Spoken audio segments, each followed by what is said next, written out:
everyone. In this video, let us discuss about regularization techniques in deep learning. So first of all, we should understand what is regularization, right? So that's really important to know. So let us try to understand that. Regularization is any modification we make to a learning algorithm that is intended to reduce its generalization error, but not its training error. Try to understand the concept, what it is trying to say. Regularization is any modification we make to a learning algorithm that is intended to reduce its generalization error, but not its training error. So how do I understand this better, right? Because if we are going to study about regularization, we have studied in machine learning that, so we try to improve the performance of the model with some regularization technique, right? So most of the times, the problem that we face in data science is basically about overfitting, right? So like we have come across such situations, which means that the model performs well on the training data, but it was not able to predict test data, right? So we have seen this, right? So what are we trying to understand in this session is what is regularization and what are the techniques to use in regularization, right? So just look at this picture. This will tell you a lot about it. So here you can see that the first one, it is basically the underfitting model. Why do I call it as underfitting model? Because you can see that this is how the points, the data points are distributed, and this is what my model says. So in this case, what I can expect is with the training also, it perform badly, and also with the testing it performed badly, right? So this is what the underfitting means. Now look at this one. So my model is so flexible, it is trying to learn a lot about it. So in this case, our training accuracy would be high because my model is so flexible, and it is learning about the data points well. But what could be the problem over here? So the problem is about the testing data. So how will be the performance in the test data? That's going to be really low. So now look at this one. This is perfect. Why do I say it perfect? So I can tell you that in training also the performance is good, and the testing performance is also good. See, one point you have to always remember, say my model is giving 95% accuracy with the training data, and say 79% accuracy with the testing data. I do not really want that. But if my model is giving 79% accuracy with the training data and 79% accuracy with the testing data, I'm okay with that, right? So here what we can expect around 50% with the training data and 50% with the testing data. In both the cases, it is performing very badly.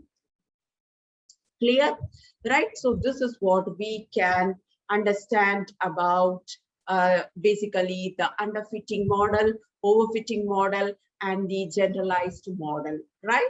So this is what's happening over here. So what is happening as we move from the first image to the last image, we can see that our model is trying to learn so well and the noise from the training data, but it will perform very badly in the unseen data, right? Fine, so this is clear.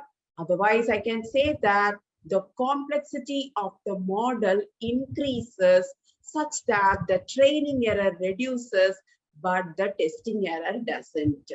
So now let us look into the next picture. Here you can see about the training as well as test over here. So In x-axis, model complexity is taken, and in y-axis, error is being considered, right? So here what you can see, this is basically about the training data set, and this is about the test set, right? So with respect to the model complexity, how the error is changing, right? So this is what we are trying to understand over here. So now, let us try to understand, recollect the concept of regularization. Regularization is a technique which makes slight modifications to the learning algorithm such that the model generalizes better. So what are we trying to achieve? We are trying to achieve this one. So basically what will happen over here? It will improve the model's performance on the unseen data as well. This is what our requirement is, right? So now let us try to understand how regularization helps reduce overfitting, right? So already I have told you what is overfitting, right? So here we have seen, right? On the training data, my model is learning a lot about the training data, but it will try to struggle when I test with the test data, right? So here you can see that here I have shown the picture of neural network, right? So here what is happening? Overfitting, because you can see two types of data over here. I mean the data points or the labels over here. One is X and a circle, right? So here what is happening over here? The model is so flexible and see perfectly it is doing, right? Perfectly it is doing the task, right? So in machine learning, we had a good idea that regularization penalizes the coefficients. So here in deep learning, it actually penalizes the weight matrices of the nodes, right? So let me show you the next picture. Here you can see that what is happening now. This sounds to be an underfitting model. So just think that our regularization coefficient is so high so that some of the weight matrices are nearly equal to 0, right? So in that case, what will happen? We will get a simpler linear network and it will underfit the training data. So such a large value of the regularization coefficient is not that useful. So what we have to do? We have to optimize the regularization coefficient in order to obtain a well-fitted model. So we are trying to get a good regularization coefficient. We need to optimize the value of regularization coefficient to get a well-fitted model as I shown over here, right? So this is clear. So what kind of regularization techniques are there in deep learning, right? So now we understood how regularization helps in reducing overfitting. Now we will try to learn the most important techniques that we use in deep learning. So the first one is L2 and L1 regularization, data augmentation, early stopping, and dropout. So what is meant by this L2 and L1 regularization? So this is basically the most common type, right? So this is actually the most common type of regularization, right? So actually we have studied in ML also. So what will happen over here? These will update the cost function, right? This will update the cost function by adding another term known as regularization term, right? So what is this cost function? Cost function is equal to loss, within bracket I'm writing C, a binary cross entropy,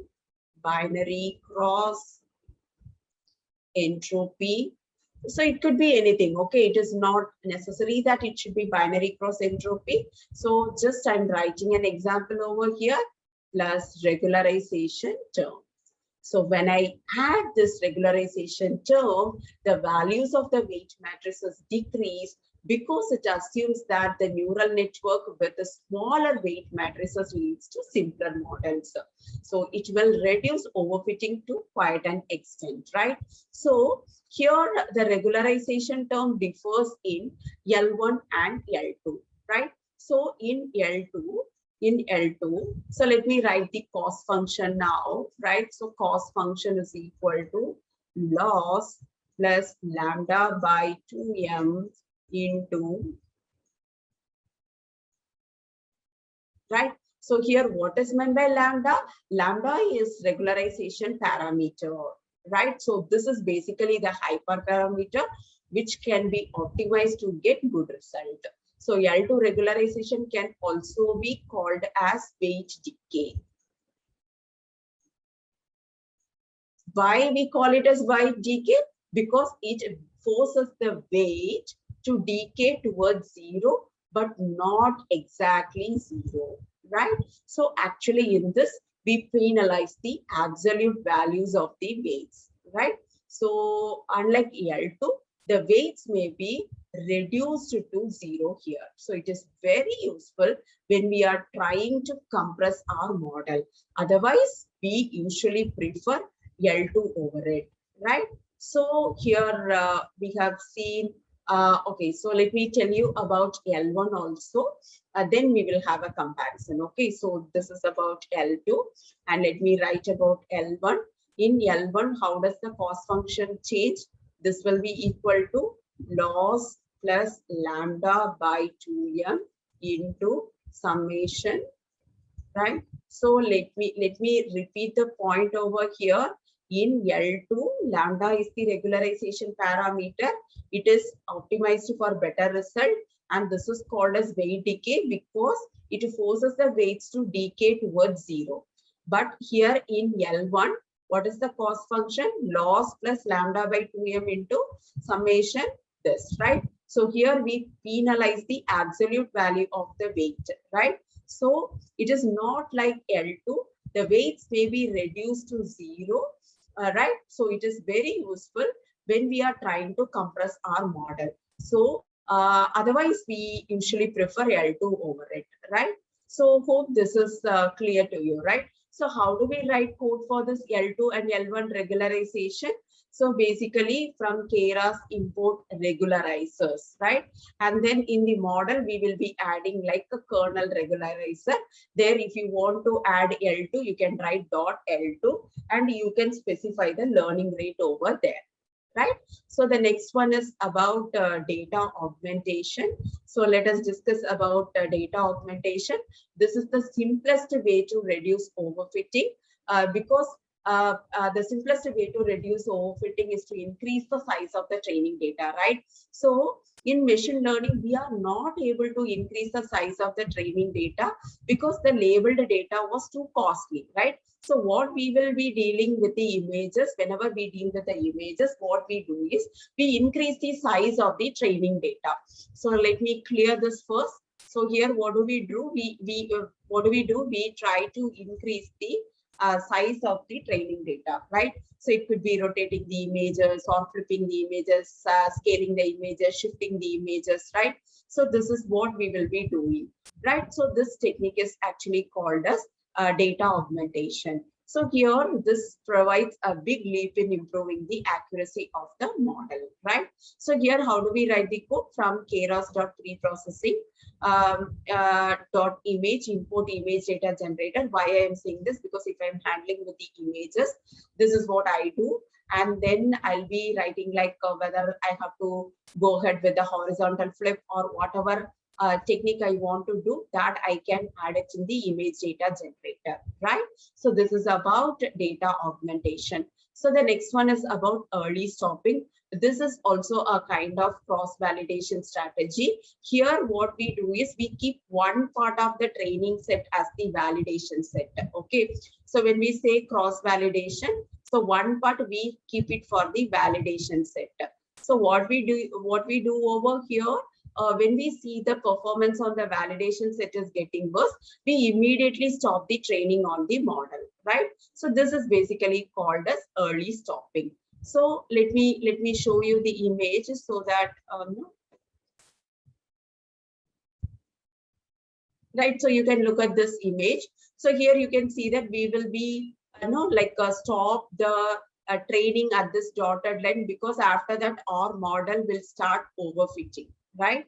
So clear, right? So here for this early stopping, the code is from keras.callbacks import early stopping, and then early stopping we may write monitor equal to val underscore err, and then patience also you can denote. So what this monitor denotes is that is the quantity that needs to be monitored. So here basically it is about the validation error. Patience means it denotes about the number of epochs with no further improvement, after which the training will be stopped, right? So I hope this is clear, right? And the next one is about a dropout, right? So what is this dropout? Let me tell you that how this will work. This is actually very interesting technique that we use in regularization. It gives us a very good result, and the most frequently used regularization technique. So how it will do is, like, at every iteration, it will randomly select some nodes and removes them along with incoming and outgoing generation. So actually what will happen over here is, like, in each case, so let me show you the dropout and explain, so that so you can see that in each iteration you can have a different set of nodes, and this results in different outputs. So this we can call it as, like, something similar to ensemble technique in machine learning, right? So ensemble models usually perform better than a single model because it captures more randomness. So similarly, dropout also performs better than a normal neural network model. So here the probability for choosing how many nodes should be dropped in the hyperparameter is the hyperparameter of the dropout function, right? So here the probability of choosing how many nodes should be dropped is basically the hyperparameter, right? So due to these things, actually dropout is usually preferred when we have large neural network structure in order to introduce more randomness. So hope that is clear, right? So let us try to understand. Let us try to understand this in detail. Okay. So let me show you the picture and explain to you. So the first one, as I told you, L1 and L2 generalization. Here, basically, the formula is basically the cost function is equal to loss plus regularization term, right? Loss plus regularization term. So these are the most common methods that we use. Actually, here what happens is these will update the general cost function by adding another regularization term. So when this term is added, the values of weight matrices decrease, because it assumes that a neural network with a smaller weight matrices leads to simpler model. So it will avoid overfitting. So in L1 regularization, we can consider the absolute values of weights. In L2 regularization, here you can see that sum of squares of feature weights, right? So here it will take the weights to be small, but does not make them zero, right? Does not make them zero. In L1, it will make it to 0, but here in L2, it does not make them 0, and it does non-sparse solution, right?